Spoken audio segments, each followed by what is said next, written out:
Dia menyorok dalam badan kau. Setiap malam dia merayap. Dia makan kulit kau.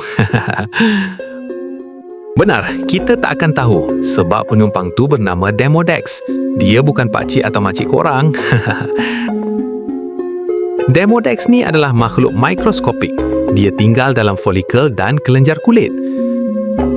Ya, mereka makan kulit mati dan minyak kulit kita. Kulit memang keluarkan minyak untuk perlindungan bakteria. Kulit sentiasa ada silih ganti baru bagi sel yang telah mati. Okey, Demod ni special sikit.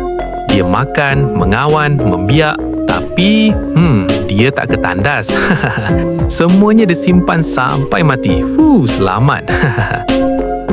Demodex ini mudah berpindah ya, melalui sentuhan sahaja. Ingat ya, ia sukar dihapuskan. Namun kita harus faham, inilah simbiosis.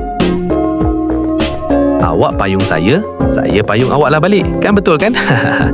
Ia tolong bersihkan muka kita, kawal jerawat, kontrol minyak dalam kelenjar kulit. Jadi okeylah, kita bagi dia tinggal kat muka kita. Namun jangan lupa, basuh muka selalu ya. Sebab dia tak ada toilet, dia cepat KO. Hebatnya ciptaan Tuhan. Begitulah kehidupan kita. Jika ada yang nampak tak okey dari mata kita, sebenarnya ada fungsi di luar pengetahuan kita.